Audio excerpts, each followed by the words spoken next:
Hey, what's up, everybody? Just a quick update. Well, what's going on with 2020 Hotshot Trucking? As you can see here, I've got my engine block back from the shop. I got the block is painted. Got everything oiled up, and I've got my little heater underneath here. I got it all covered with a blanket, so I get these cold nights, and you get the condensation stuff on there, and it leads to rust. So got it all cleaned up, just about ready to start putting it back together. There's my heads. I've got painted parts up on that shelf, painted parts on that shelf over there. And then I had been working on getting this truck, because it has a 7.3 in it. This truck had caught on fire, and I stripped down, pretty much got it ready to pull this engine out, and plans was maybe to use this in my hotshot truck, get it back on faster. Unfortunately, there's that heat damage was a little more than I thought it was going to be.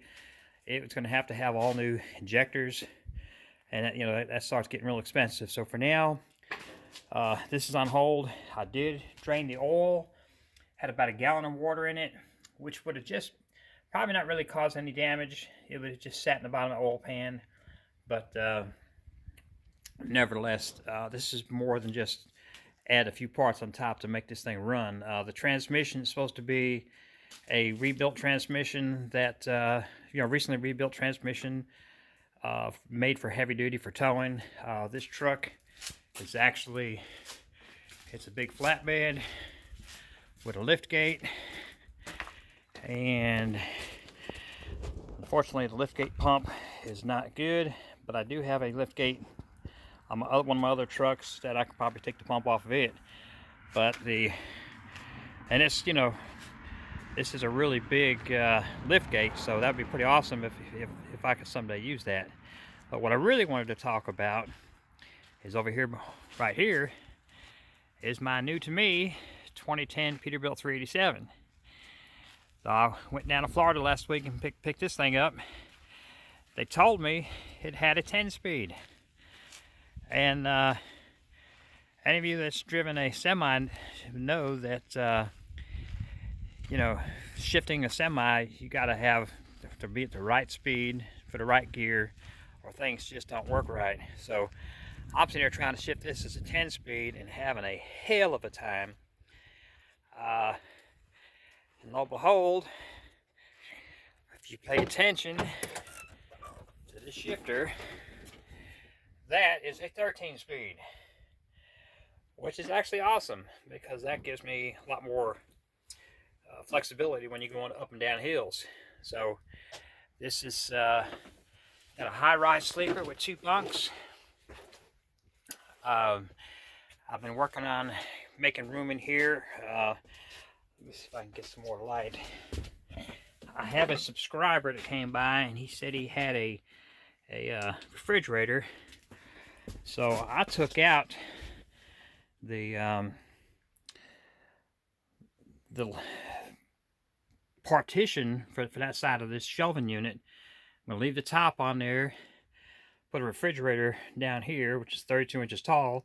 So that'll make a nice place to help support maybe a little tabletop. So 72-inch high-rise sleeper. It's all in pretty good condition. Got shelving over here. Pretty decent truck overall. I've fixed a few problems on it so far. I found my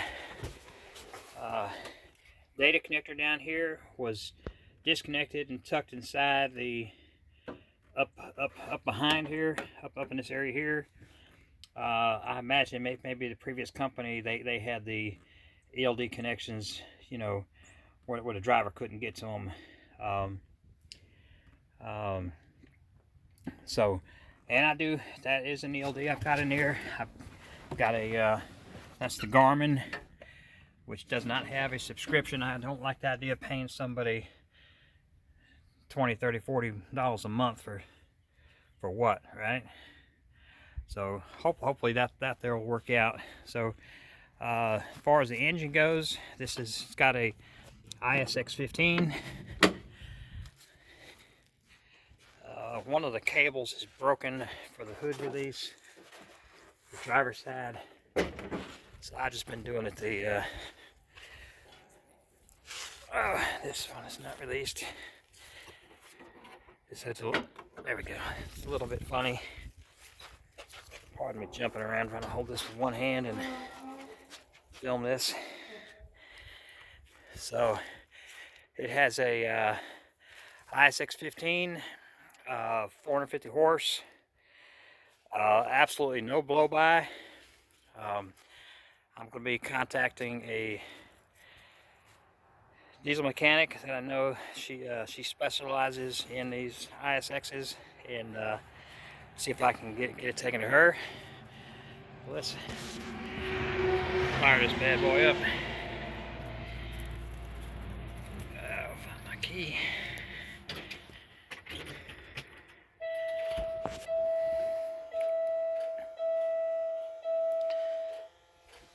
Sure it's in neutral.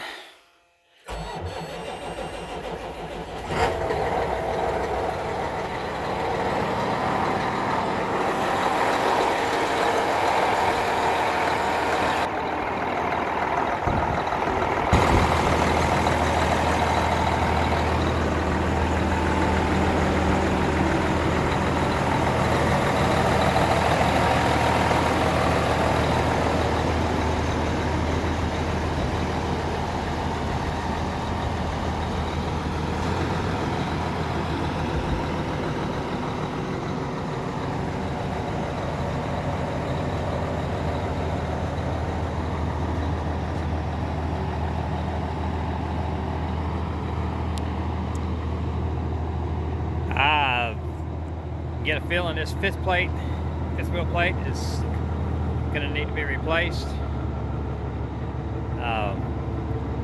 unless there's a plate that can be put on there to fix that. I'm not sure. It kind of looks like it had one of them plastic pieces on there, little isolators.